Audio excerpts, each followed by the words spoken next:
ಗರ್ವ ಪಡದ ಉಪಕಾರಿ, ದರ್ಪ ಬಿಟ್ಟ ಅಧಿಕಾರಿ, ನಿರ್ವಿಕಾರದ ನಯನದಿ ಮುನ್ನೋಳ್ಪ ಉದಾರಿ, ಸರ್ವ ಧರ್ಮಾಧಿಕಾರಿ, ನಿರ್ವಾಣ ಸಂಚಾರಿ, ಊರುವರೆಗೆ ಗುರುವವನು ಮಂಕುತಿಮ್ಮ. ಕನ್ನಡದ ಭಗವದ್ಗೀತೆ ಎಂದು ಕರೆಸಿಕೊಂಡಿರುವ ಮಂಕುತಿಮ್ಮನ ಕಗ್ಗದಲ್ಲಿ DVG ಅವರು ಬರೆದಿರುವ ಈ ಪದ ಪೂಜ್ಯ ಖಾವಂದರ ವ್ಯಕ್ತಿತ್ವಕ್ಕೆ ಅತ್ಯಂತ ಸೂಕ್ತವಾಗಿದೆ. ನಾಡಿಗೆ ಗುರುವಾಗಿರುವ ನಾಡೋಜ ಹೆಗಡೆಯವರನ್ನು ಸೇರಿರುವ ಸರ್ವ ಸಮಸ್ತರ ಪರವಾಗಿ ಭಕ್ತಿಪೂರ್ವಕವಾಗಿ ಸ್ವಾಗತಿಸ್ತಾ ಇದ್ದೇನೆ.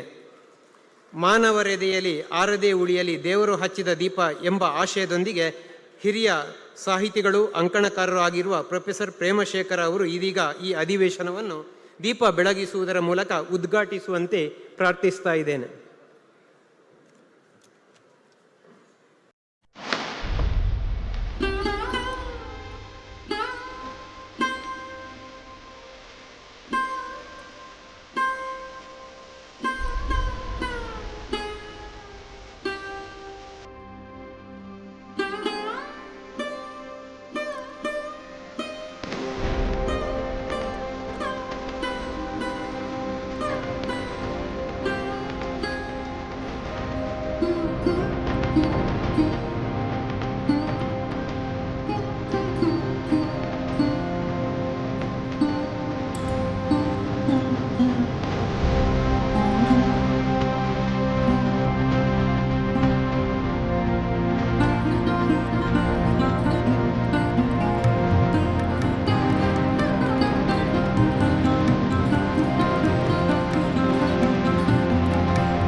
ದೀಪದಿಂದ ದೀಪ ಹಚ್ಚಲು ಪ್ರೇರಣೆಯಾಗುವಂತೆ ಸಾಹಿತ್ಯ ಸಮ್ಮೇಳನವನ್ನು ಉದ್ಘಾಟಿಸಿದ ಪ್ರೊಫೆಸರ್ ಪ್ರೇಮಶೇಖರ ಅವರು ಕೊಳ್ಳೇಗಾಲದಲ್ಲಿ ಹುಟ್ಟಿ ದೆಹಲಿಯಲ್ಲಿ ವಿದ್ಯಾಭ್ಯಾಸ ಮಾಡಿ 22 ವರ್ಷಗಳ ಸುದೀರ್ಘ ಕಾಲ ಪಾಂಡಿಚೇರಿ ವಿಶ್ವವಿದ್ಯಾಲಯದಲ್ಲಿ ಭಾರತದ ವಿದೇಶಾಂಗ ನೀತಿಯನ್ನು ಬೋಧಿಸಿ ಇಂಟ್ರೆಸ್ಟಿಂಗ್ ಮತ್ತು ಇನ್ಫಾರ್ಮೇಟಿವ್ ವಿಡಿಯೋಗಳನ್ನು ಮಿಸ್ ಮಾಡ್ಕೋಬೇಡಿ. ಈಗಲೇ ಸಬ್ಸ್ಕ್ರೈಬ್ ಮಾಡಿ.